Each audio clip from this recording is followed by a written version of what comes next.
again. Welcome. This is Chipicon, and welcome to Otherworldly, the Changing Times, Changing Worlds show. Coming to you every Wednesday and giving you a touch of what we're going to be doing at the conference this November. Our guest tonight will also be there in November. Reverend Gretchen Schork is, I'm not sure what the OCL means. You can tell us that in a second. But she is the developer of the Abcedrian System, which is a cool thing, but she's not talking about it tonight. A scribe, a runester, a magician, a priestess, a Qabalist, an artist, a writer, a teacher, president of the Ordo Corona Luci. Luci, yeah. My Latin, yeah. My Latin is very bad.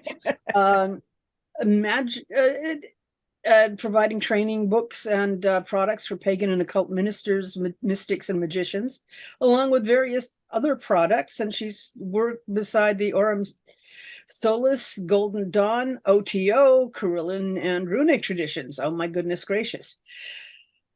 So, well, with that, tonight she's not talking about the ritual magic, which she has shown us so coolly.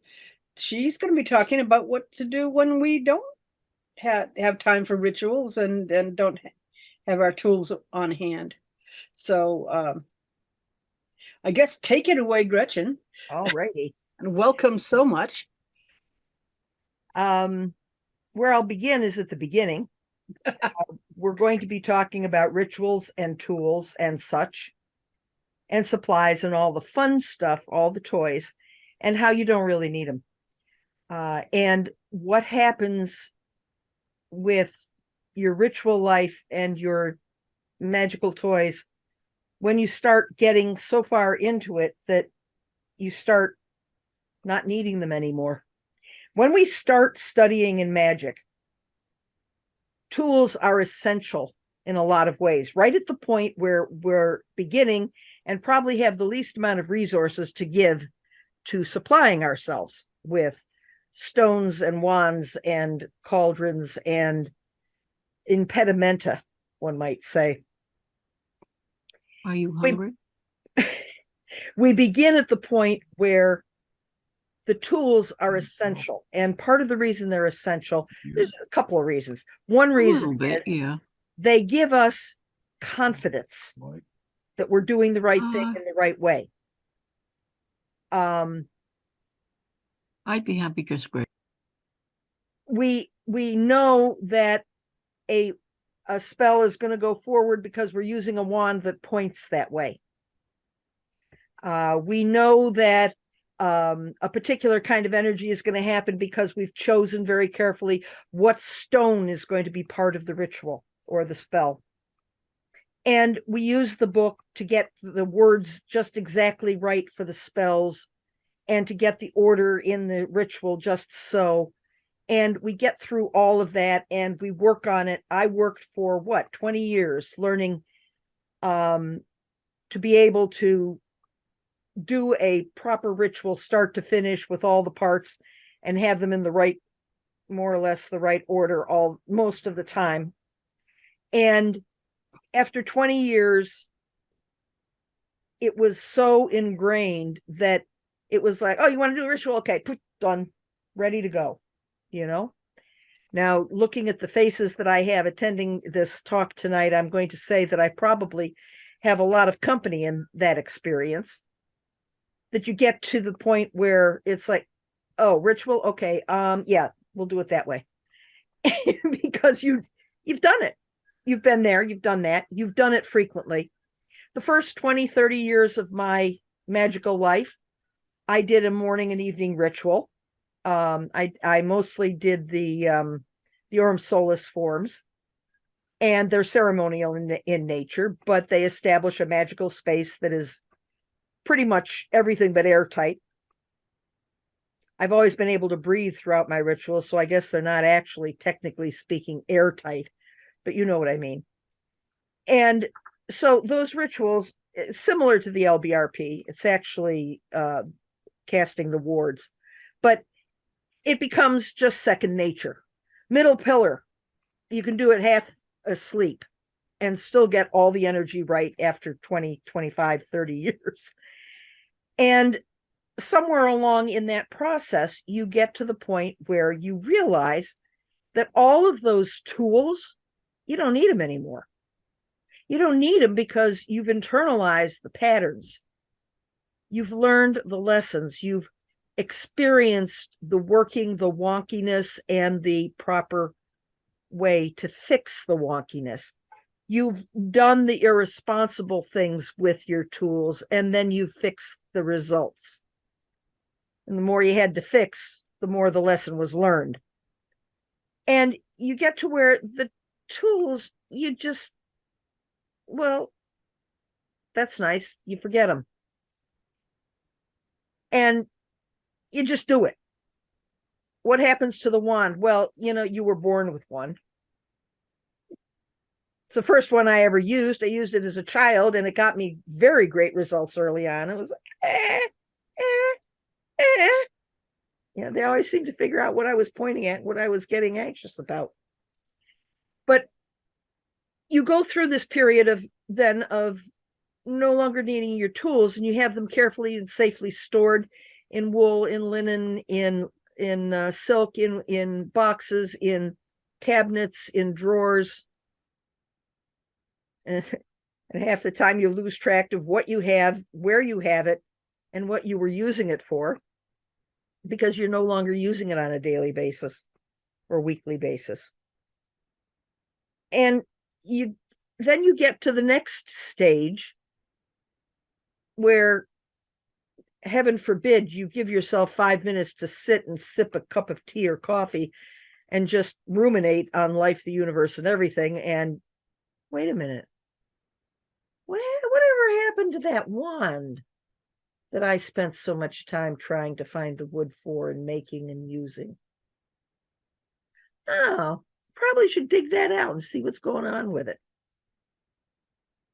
And when you come back to your tools after they've sat and moldered and rested, one of the things you discover is that they almost get in the way, because now you've got the patterns, you're doing the work, and stuff is happening as you intend it, to the degree that you intend it to happen, but you're not using any of the tools, and you're not going through the rituals. Son of a gun. I guess I don't need this tool. And you set it aside, but you keep coming back to it, and, you push it around your desk a little bit, and then something comes up and you realize that those tools are handy, like batteries are handy. And by going back to them at that point, the energy is going to be more pure to what they are intended to do. And the energy is going to be stronger because you've got more of the habit of putting the energy into them. And you can rev them up and sit them on the shelf so that when you do need them again, you can just reach for it and it's already at full throttle and you just go forward. They become a storehouse for reminding you, like mnemonic devices, of what you can do, how you can do it. And then once again, you may find yourself setting the tools aside and not doing the rituals. And the next thing that happens is you realize that you kind of miss the rituals, but you only want to do rituals when A, they're needed, and B, they will suit the purpose that's in front of you. And you realize that none of those stock off-the-shelf rituals are going to do the job for you. And, well, let's just stop and concentrate and do the energy work that's behind the ritual and skip all the waving of the hands and chanting of the voices and lighting of the incenses.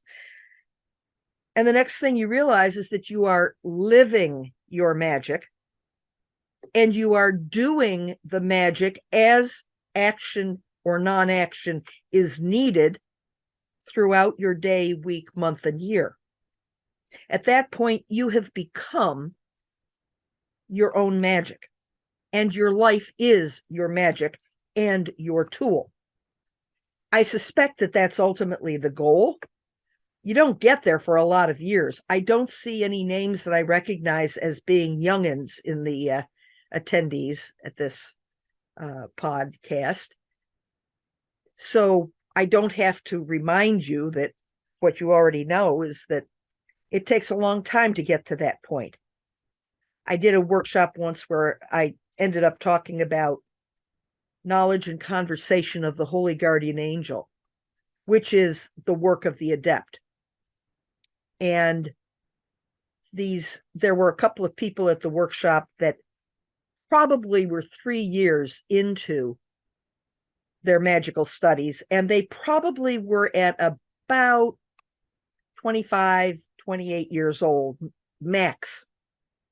And they wrote a review of my workshop, and they both objected to this stodgy old lady that was saying that we can't get to knowledge and conversation in the near future, and that it's going to take us forever to get there. That just isn't right.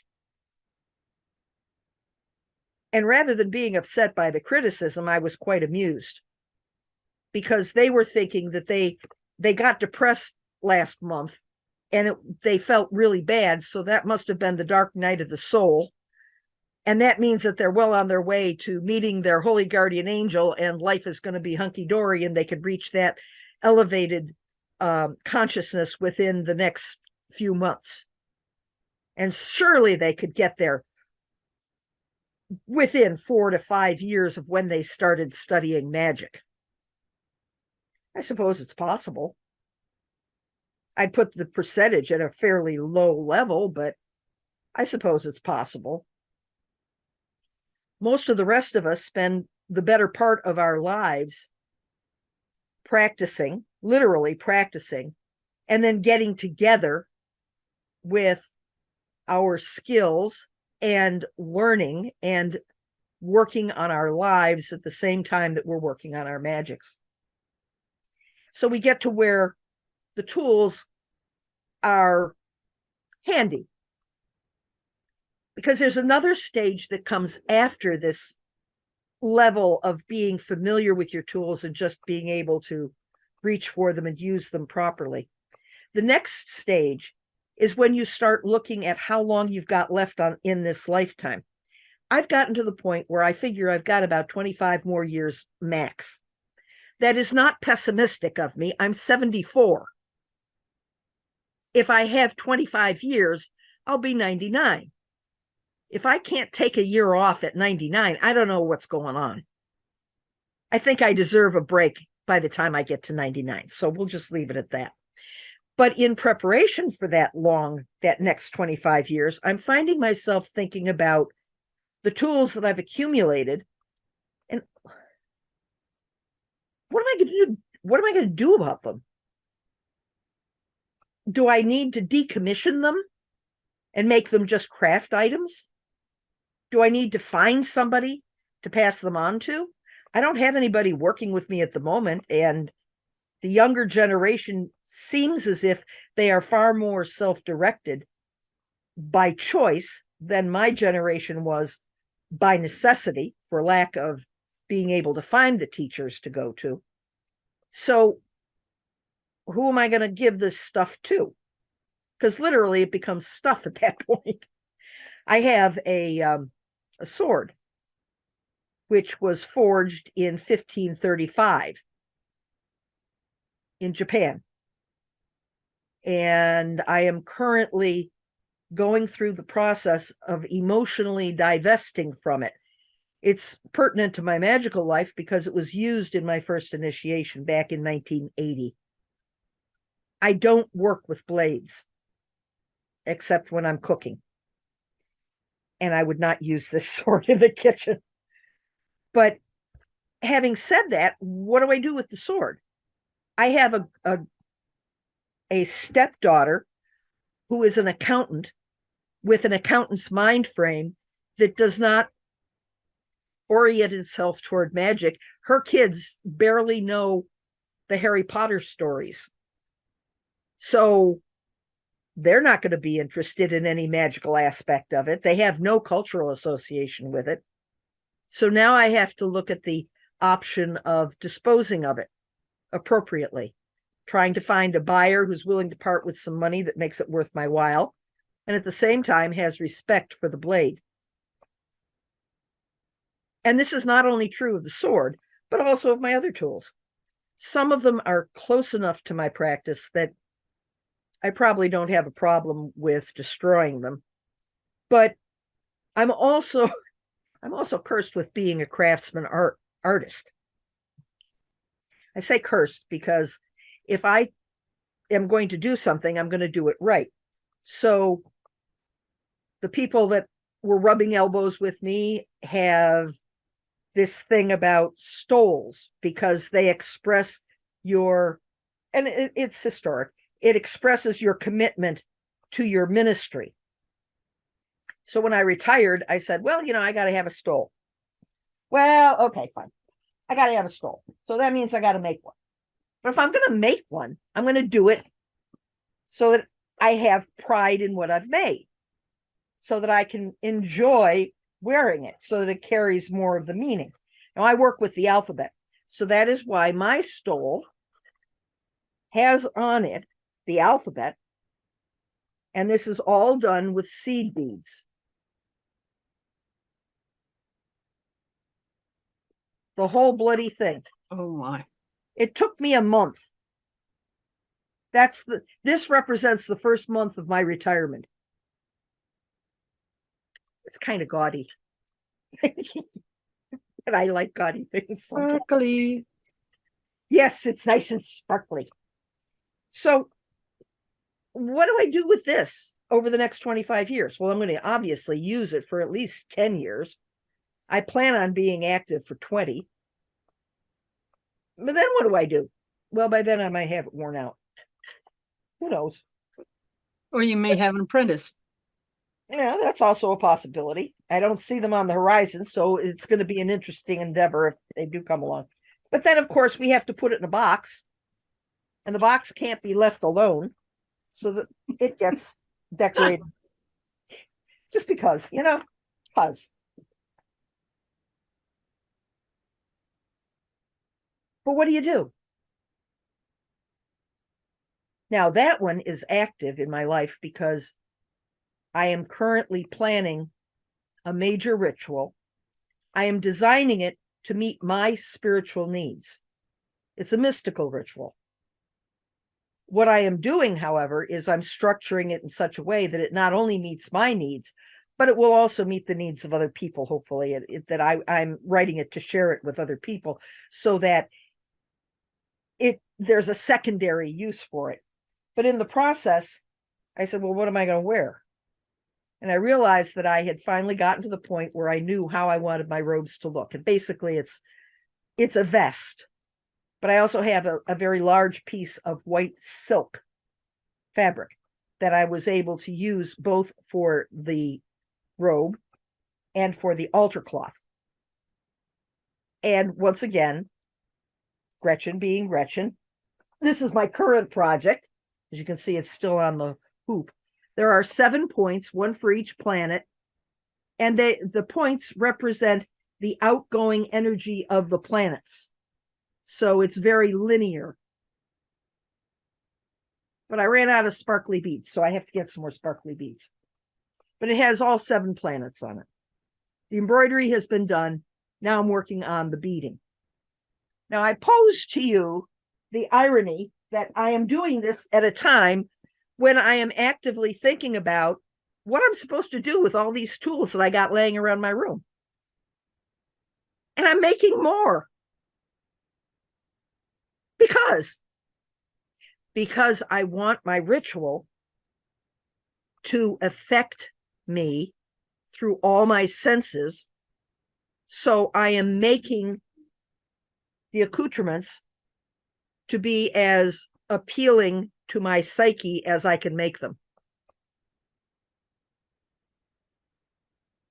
Knowing that I'm creating more problems for myself because I'm crazy. But if you're an artist, it's how you're being and you can't help it. That's right. That's right. Before I ever started studying magic, I was in college. I had an art education degree, and one of the subjects that we studied was silversmithing, and that crossed with my interest in calligraphy, which had me demonstrating calligraphy at craft shows. So I made an outfit to wear, and I felt compelled for some reason to make a circlet out of some of the silver wire that I had. And this is part of my magical garb to this day. Now, this was back in 1975. So this thing has been in my life since 1975. I don't know what I'm going to do with it when time comes to part with stuff. I made a nice, pretty container for it. It's got beading on it because it sparkles. See, 7 points, 7 planets, because that's what I do. But the problem becomes, what do you do with all this stuff? I've got tools that have accumulated in my hands that I have never actually used. I have an entire shamanic set that is totally awesome that I have never used. What do you do with this stuff? The time hasn't come up for you to use it? No, I don't do shamanic work. It's something I've never been involved with. I'm reminded, have you seen the movie Van Helsing? At one point, the little monk says, I didn't say I don't know what it does. I said I didn't know what it was for. We had a huge flock of crows that would spend the daytime at a golf course 2.5 blocks away from me in one direction. And they'd spend the night at a cemetery about 3 or 4 miles in the opposite direction. So they'd fly overhead at dusk. It was the eeriest thing because they would fly by without any sound at all. And during that summer, 2 different crows ended up dying where their bodies were directly next to where Norman and I take our evening walk. Well, we're not going to waste perfectly good wings and tails. So the birds came home with us, and the wings were clipped off and put in the garage to dry out, as was the tail. The tail has gone to somebody as a fan, which I was very satisfied with. The person works with gods and goddesses who use the crow as their animal. But I had 2 wings, and somebody volunteered to attach them to a headband so that they became a very Viking-ish headband. Never wore it for ritual, never wore it at all.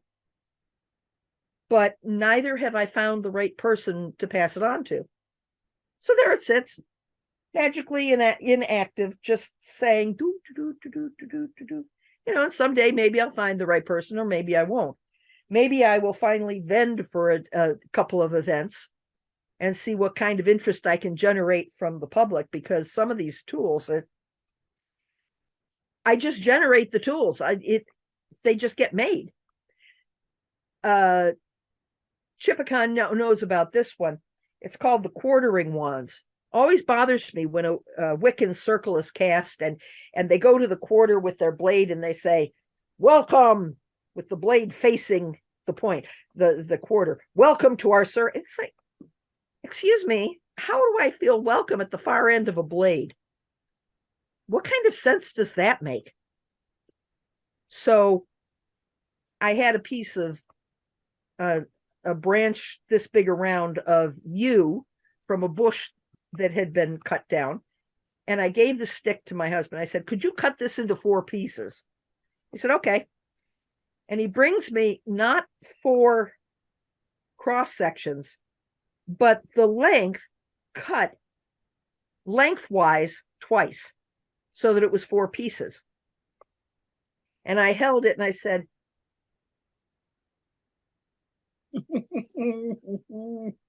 because now I put those in the center of the circle. I pick up the one that's in the north and I walk there and I have it passing through my fist and I say, welcome, not even pointing at them.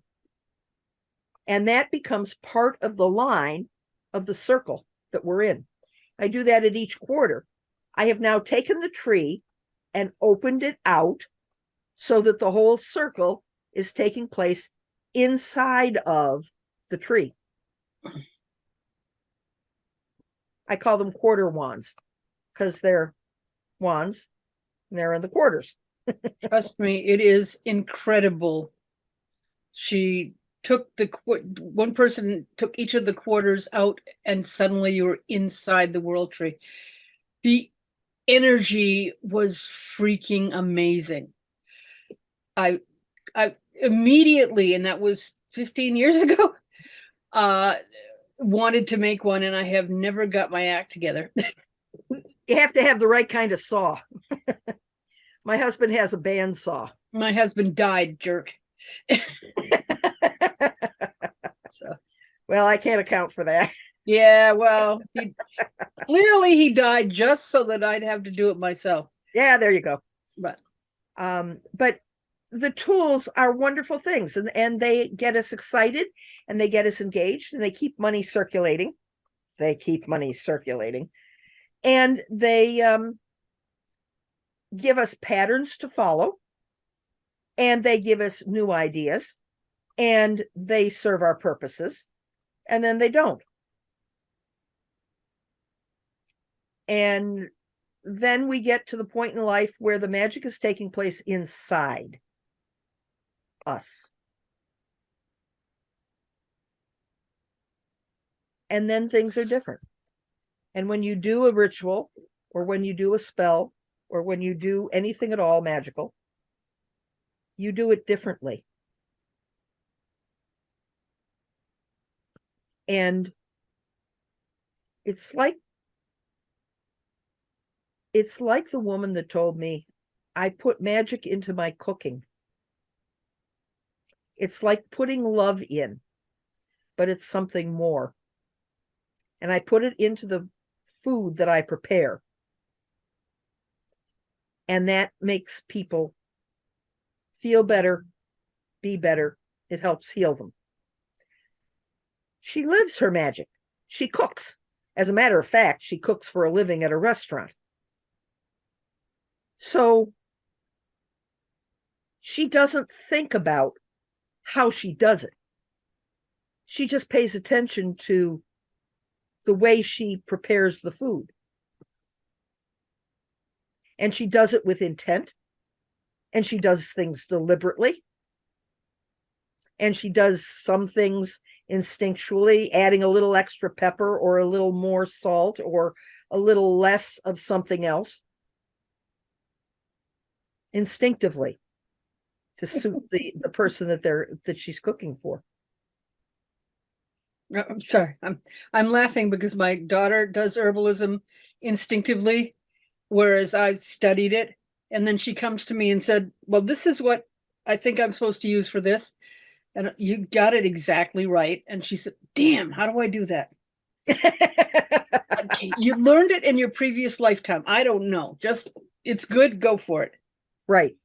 But so that's the long-term way of looking at the question of what do you do when you get past the rituals and the spells and the tools.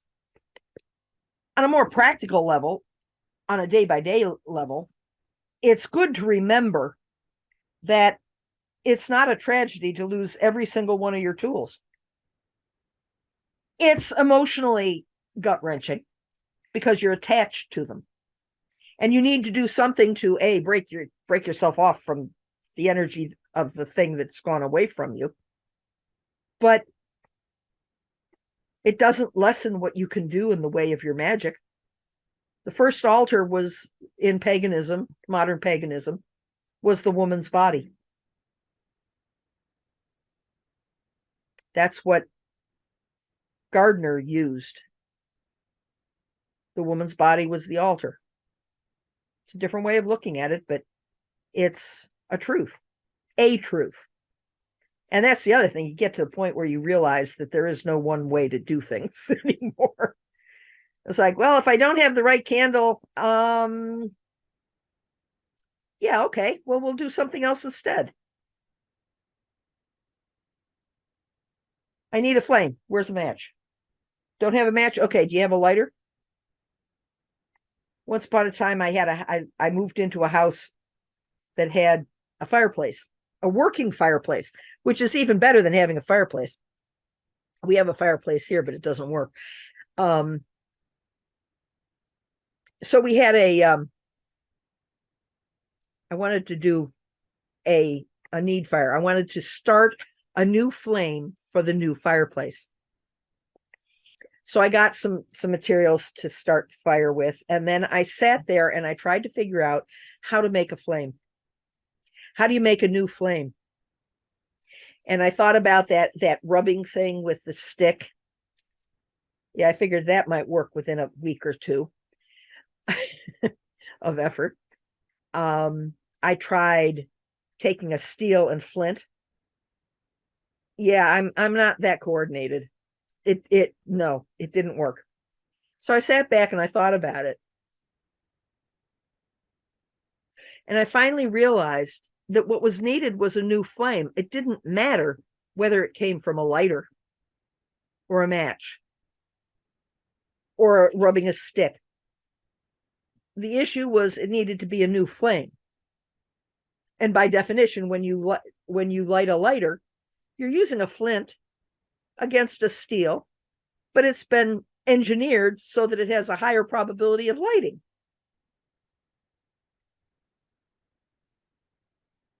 I was forced to find a new way to do what had historically been a significant event. The fact that we light a lighter now makes it commonplace, easy.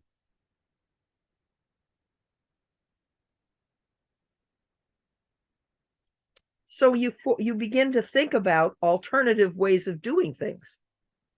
They're not exactly shortcuts, but they do certainly cut out a lot of the nonsense. I'm currently looking at learning a whole new skill set within my magical life. My first impulse was, okay, what kind of stones do people use for this kind of work? Okay, what kind of ritual would be helpful in opening up this area of study? What kind of source material can I refer to find out what it's all about? It was instinctive to do that. I'm just a scholar by nature, I guess. But when I got finished, I had a bunch of stones that I gathered from all the stones I've been collecting for 35 years at rock, gem, and mineral shows. I already had the stones in the house.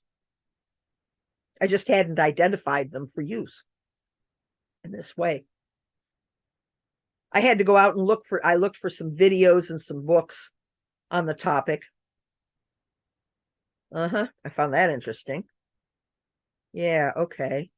Then I went to the point of actually doing the work, and it was like, oh, for crying out loud. Is that what that means? What's the big deal? That's just such a little thing. Okay, fine, whatever. Okay, so what it was is I had encountered a bunch of those neon arrows that tell you that you ought to study something. They were all pointing towards something that people seem to be calling the Akashic records. It's like, okay, so I went out and I did the research. I gathered up all of the labradorite and all of the star rose quartz that I have, because those are both indicated as being helpful in the process of accessing the Akashic records. Okay. And then I got some, I found a couple. I have a talent for finding good videos and good books on topics. And I found out what it was that they actually were talking about. I said, okay. All right, I get it.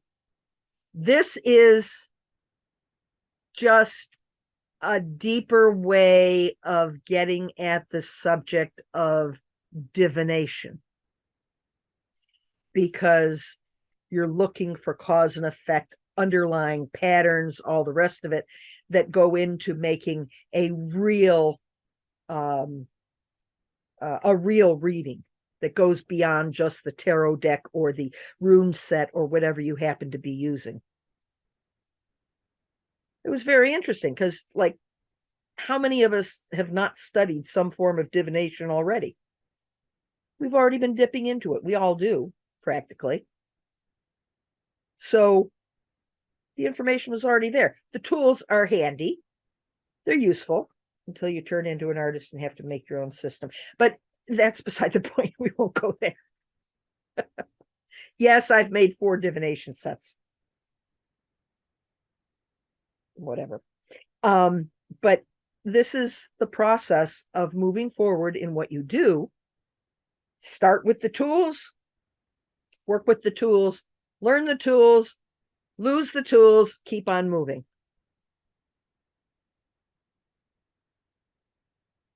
And then eventually go back and find what you got in your drawer, make some use of it, and then figure out how to pass it on. Oh yeah, and that goes for the knowledge too. You have to look for ways to pass it on. I don't have students per se, so I write. That way I can corrupt the youth of America at remote. I discharge my responsibility to teach those who come after me by putting it on paper and selling it to them.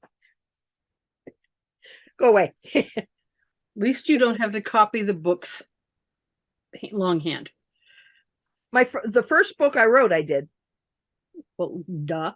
It was a book about labyrinths. And it was handwritten. And it was fun. Is it still around somewhere? There's one copy of it sitting over here. The first novel I ever wrote, I got about 3 chapters into it, and then I did the only thing that would show mercy on the world, and I burned it. It was truly that bad. It was. It deserved the flames. But I've gotten better at the technical writing, and now I'm getting better at the novel writing. I just write too much. My novel is over 500 pages. So, but that goes with being a scribe and a wordsmith. They all go out into the same bucket. Mm-hmm. So I have not really been watching the clock. No, the chat. Oh, the chat. And I hope that other people are taking advantage of it, because if I try to read it while I'm trying to talk to you, I'm going to make a total muddle of every sentence that comes out of my mouth. I know. I understand that. I've been mostly watching it, but it's the one thing I'd want to pass on to you is your somebody says your Kabbalah book is fantastic. Thank you. It's sitting right back here over my shoulder. Will's got a really good quote, which I want to know who said, "I must create a system or be enslaved by another man's." Yep. So there's got a thing saying there's a guy who's done everything, starting with a basic fire up to building a hot tub in a brick house. Great kudos. Blake. Okay, thank you, Will. I don't have those kinds of skills. You know, if you read closely into Crowley and some of the other authors early on, they will tell you that your first blade, your athame, you should go out and mine the ore. Oh yeah, and what are you going to use to dig it up? I guess your hands. And then smelt it, and then forge it, and then, you know, those are not my skill set. Yeah. Okay. That's going too far. Griffin has a question or a comment. Griffin, unmute. There's the button. All throughout this, you're talking about all of your tools and everything, and I am reminded of a concept that has followed through every magical system I've ever studied, which even goes back way beyond my study of actual magic, but into the fantasy role-playing systems I've played. And one of taking two different concepts, one, literally you had to have a material component to cast a spell. Uh-huh. Now, this was actually done for game balance purposes, but it was very well implemented. For instance, if in the original AD&D game, if you wanted to cast the spell Stinking Cloud to defer your enemies, you had to have a leaf of skunk cabbage on your person. Right. Now, the segue over is the sense that you may or may not need as many tools as you get better, because the entire purpose of any material component, which could be a leaf of skunk cabbage or it could be a quarter wand, is to focus the energy and intent of the magic worker. And so you outgrow your tools as you get better. As the example in the one system was a magician who has learned how to cast the fire spell at a low level will have to sing and dance and wave a wand and all of that. Once he gets high enough in level, though, he'll just give you a bad look and you burst into flames. But that's because he is so good, he no longer needs much of anything to focus that intention. And Right. what you describe as your progression through the tools matches this perfectly, and I really like that. Yes, and it's based, my description is based on my personal experience. Mm-hmm. And I mean, I have a dear friend that I talk to on the phone. I haven't seen him face to face in 40 years. But I said to him once, I ought to be doing some ritual, but I just don't do it anymore. He said, listen, don't worry about it. You're living your ritual. And it was the first time I had realized that he was right. He was completely right. There is one other use for the tools that I did not mention, and that is in working with other people. Because the tools become a commonly understood symbol and therefore serve an organizing and syncretizing principle. So if I'm going to cast a circle, I'm going to take, not my Japanese sword, but I'm going to take a sword and I'm going to take it and draw around the circle, because now everyone present is familiar with what that sword is intended to mean, and the cutting of that circle is intended to mean, and we're all on the same page. We've just cut a circle out of space and time to be a unit that we're going to work within, and everybody's on the same page. Now, I could say the words, but doing that gesture helps to organize everybody into a single thought. Okay. We want everybody to energize the pentacle that we draw on the wall of the space when casting a circle. Okay, it helps if somebody's got their arm and they're not doing this with their finger, but rather they're taking an implement and they're doing it with the grand gestures out here so everybody can see it. And everybody is seeing it at the same place at the same time. And that's true of all of the tools in the ritual. In all cases, it becomes an organizing principle. It's the reason that you have a master of the ceremony. That one person is organizing the event, making sure that things keep flowing, making sure that the right steps follow each other, making sure that the energy of the space has everybody feeding in the right kind of energy at the right point, making sure that the words are spoken as they need to be, the incense is lit, and so on. That master of ceremony is the organizing principle that brings it together with a group. The larger the group, the more important the symbol. You do a ritual with a spouse, your energies are already 3/4 melded together anyway. So the need for the symbols, it's a whole lot less. You just need a couple of triggers here and there to bring things back together again. If you have 100 people at the ritual, then you do the grander gestures and the bigger tools and the more obvious activities in order to keep everybody at the same place. So that's another way of looking at the tools. Do you need the sword to cast the circle? Not really. If you're an experienced high priestess, why would you need the sword to cast the circle? But those new members of the group that are standing over in the West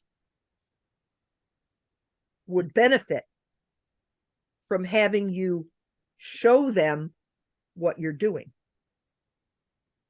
Because then they come with you as the ritual is built. It's one of the reasons I don't understand why we can't practice with larger groups. You just have to take into account the fact that you've got all different levels of experience. You can't do the deeper rituals, but you can certainly do some pretty spectacular rituals. I've been at some pretty spectacular big rituals, and it's a lot of fun. And it's a lot of fun to see magic actually used by groups of people where they're actually doing the work. They're participating. They're not just standing there watching as they're digging at their nose. You know, I cannot abide it. People who attend rituals. I much prefer participants. A lot of people don't have that. I know that. Theater training, I guess. I mean, if you look at some of the earliest, well, the creation of theater in the Greek world, it was a sacred act. And yep. And they're the ones that like built the acoustics. We got to build something so everybody can hear. Like being at the back of a ritual, not hearing a damn thing that's going on. That's why the goddess invented microphones. And speakers, yes. And very, very large, and that's why they put the people, had huge masks, and they walked on mini stilts, and they made everything bigger for the people at the back. Right.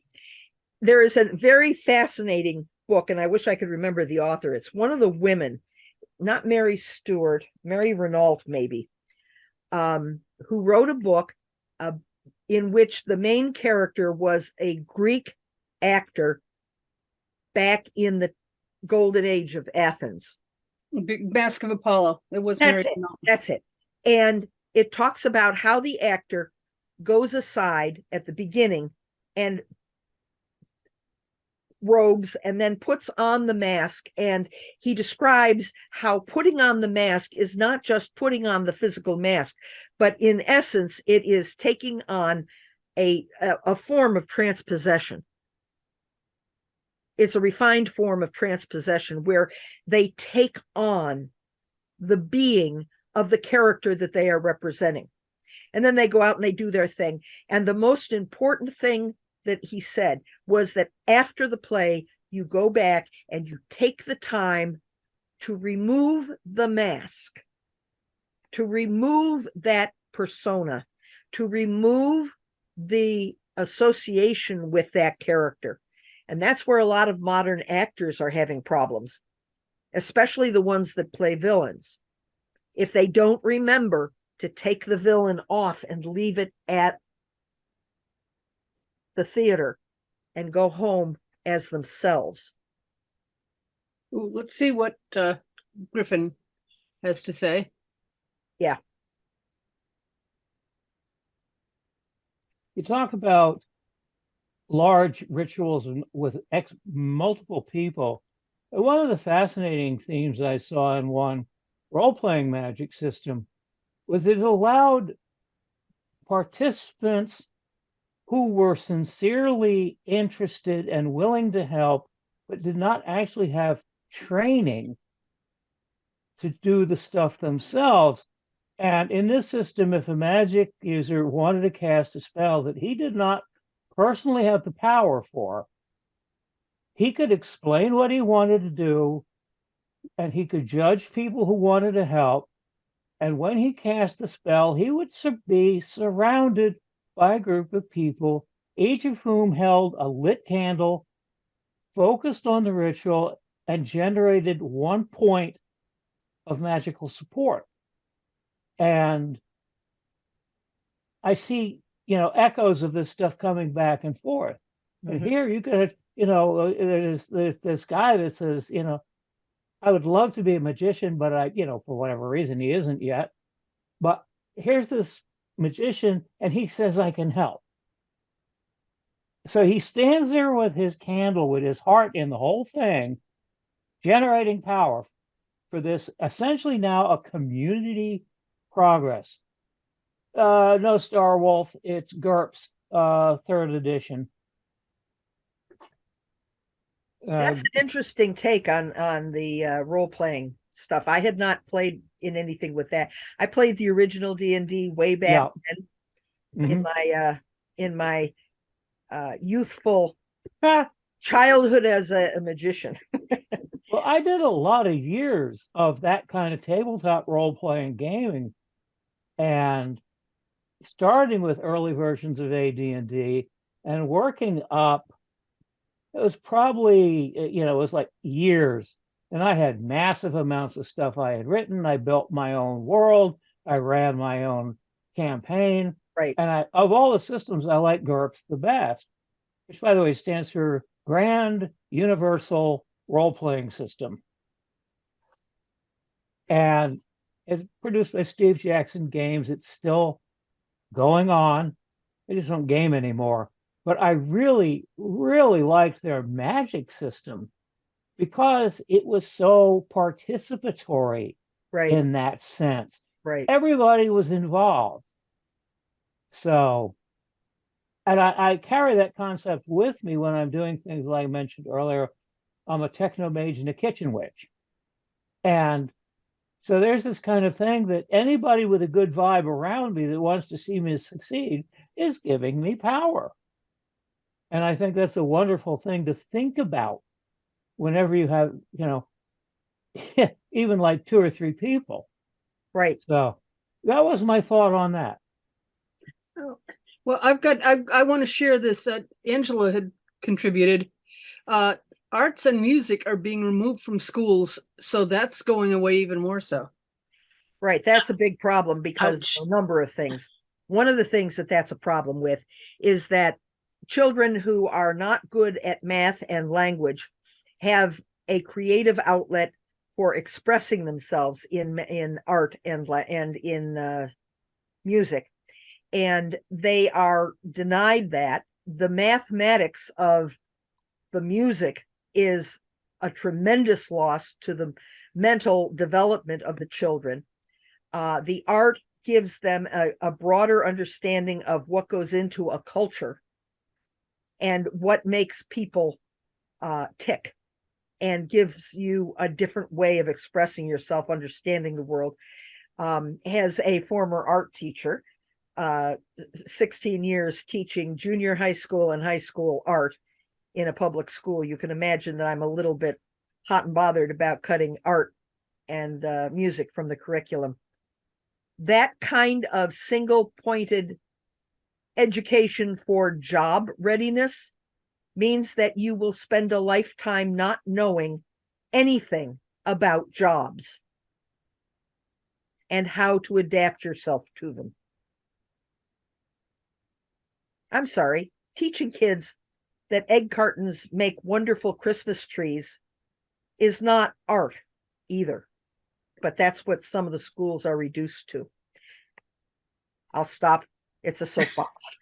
Don't stop. Don't stop. It's a completely different soapbox. But my training came out of the Catholic Church. I know more about the Catholic religion than most of the current members of the Catholic Church. In 1971, I graduated college. I had never been to a public school at that point. They had all been Catholic schools. I had the best Catholic education that a woman could get pre-Vatican II. So I know the theology, I know the ins and outs of the rituals and so on. Okay, so that I know the difference between your right knee and your left knee based on ritual. I know the importance of looking at the vestments on the priest to determine what exactly you're dealing with at any given mass. You know, these are fine points that are part of my childhood upbringing and that make all the sense in the world to me. Okay, non-Catholic here. Yeah. What's the difference between the right and the left knee? Oh, okay. So the right knee is God's, the left knee is man's. So if you are going to go down on a knee before a king or queen, you do it on your left knee. If you are in a church, or if the sacrament, or if you are bowing to God, you do it on your right knee. If you're a Catholic and you go into church and the consecrated host is visible on the altar, you go down on both knees. That's the etiquette of knees. I knew that by 4th grade. Well, For kids that, are, kids are information vacuums. You can teach a kid so much. But I could look at the windows in the church and I can tell you who 90% of the saints are that are portrayed. Why? Because, well, that one has this, and this, and that one has that and that. So obviously that's St. Patrick and that one's St. Bridget. I mean, everybody knows that, don't they? You know? But it's the same thing when you look at the plethora of gods and goddesses in the pagan world.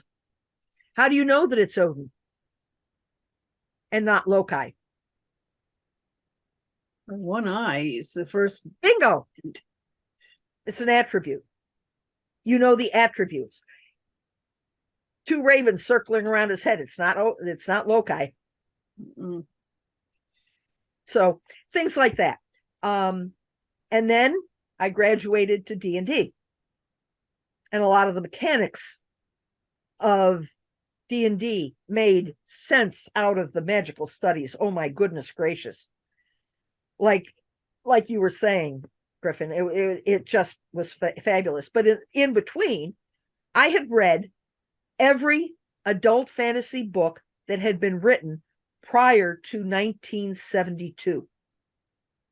I had read them all. Wow. All the way back to William Morris, Lord Dunsany, and right up to the Ballantine series of adult fantasy books. All of them. Then I lost track because they started publishing a lot of them. Explosion, yeah. And my life took 3 left turns and a right, and I had to give up reading for entertainment. But he started doing art, building tools. Yeah, well, you know.